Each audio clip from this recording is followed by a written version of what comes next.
Despite being one of the slowest creatures on the planet, the snail is responsible for hundreds of thousands of human deaths every single year. And yet, it kills more people than lions, crocodiles, and sharks combined. How? The answer isn't something the snail does, it's something that lives inside it. Freshwater snails are found across almost every continent. Over 5,000 species have been identified, some smaller than a fingernail, others as large as a clenched fist. Their shells, made from calcium carbonate, grow layer by layer as living armor, a perfect spiral of patience and protection. But hidden within these shells, inside the soft organs of these peaceful creatures, is one of the most devastating parasites in human history, the blood fluke, or schistosoma. Every year, the larvae of these parasites escape from infected snails into rivers and lakes where humans bathe, fish, and play. The water looks harmless, but each drop could hold a silent killer. When it touches skin, the larvae burrow through. Once inside the bloodstream, they grow, mate, and release thousands of eggs that scar the liver, bladder,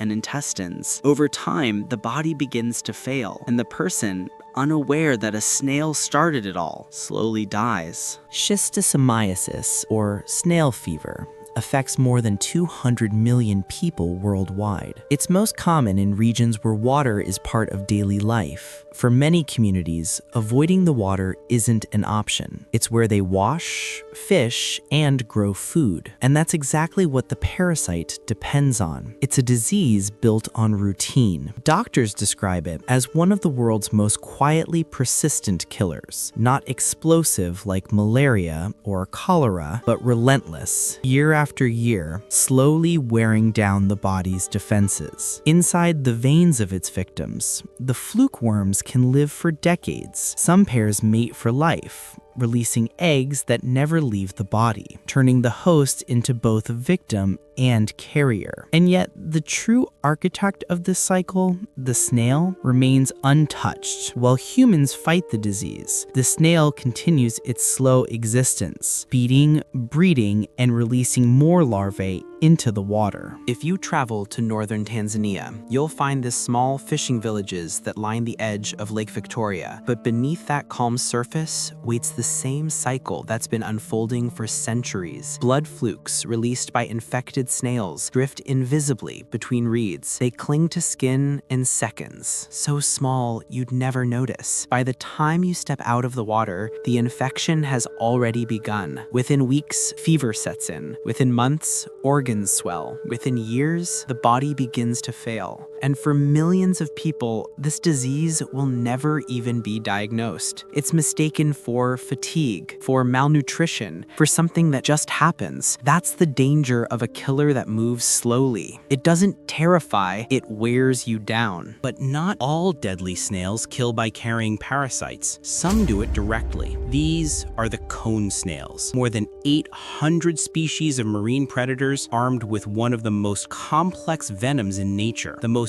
dangerous of them all, the geographer cone snail, Conus geographus. It moves barely an inch per minute, but when prey comes close, speed doesn't matter. The cone snail extends a long, hollow tooth, a microscopic harpoon connected to a venom gland. With a lightning-fast strike, it fires the tooth like a dart. In less than a second, its venom floods the victim's body, paralyzing muscles, stopping the heart, and halting the lungs. The snail doesn't fight, it endures. It becomes a vessel for others, a weapon of biology, a silent assassin of humanity. And we, the supposed rulers of Earth, still struggle to control it.